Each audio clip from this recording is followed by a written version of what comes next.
আসসালামু আলাইকুম, সবাই কেমন আছেন? সবাই আশা করি আল্লাহর রহমতে সবাই অনেক ভালো আছেন। আজকে আমি আপনাদেরকে আমাদের গ্রামের ধানের ক্ষেতের একটা বাস্তব কাজ দেখাবো। গত কয়েকদিন ধরে অনেক বৃষ্টি হওয়ার কারণে পাকা ধানের ক্ষেতে প্রচুর পানি জমে গেছে।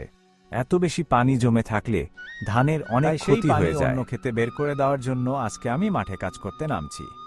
পুরো কাজটা আজকের ভিডিওতে ধাপে ধাপে আপনাদেরকে দেখাবো ইনশাআল্লাহ। সকালে ঘুম থেকে উঠে প্রথমে বাড়ির কিছু কাজ শেষ করলাম। তারপর কোদাল হাতে নিয়ে বাড়ি থেকে ধানের ক্ষেতের উদ্দেশ্যে রওনা দিলাম। রাস্তা দিয়ে যাওয়ার সময় চারপাশে শুধু পানি আর পানি। গ্রামের ছোট ছোট রাস্তা কাদায় ভরে গেছে, তবুও কৃষকের কাজ থেমে থাকে না, কারণ সময় মতো কাজ না করলে ফসল নষ্ট হয়ে যাবে। সিডলিং খেতে গিয়ে দেখি সত্যিই অনেক পানি জমে আছে। ধানের গাছগুলো পানির নিচে ডুবে যাওয়ার মতো অবস্থা। তখন আমি চিন্তা করলাম, যত কষ্টই হোক আজকে পানি বের করতেই হবে। Sweat droplets rice plant. তারপর আমি কোদাল দিয়ে ধীরে ধীরে ক্ষেতের বাঁধ কাটতে শুরু করলাম। প্রথমে ছোট একটা রাস্তা তৈরি করলাম, যাতে পানি আস্তে আস্তে বের হতে পারে। কিন্তু মাটি অনেক শক্ত আর কাদাময় ছিল, তাই কাজ করতে অনেক কষ্ট হচ্ছিল। আজকে আবার অনেক রোদও উঠছিল।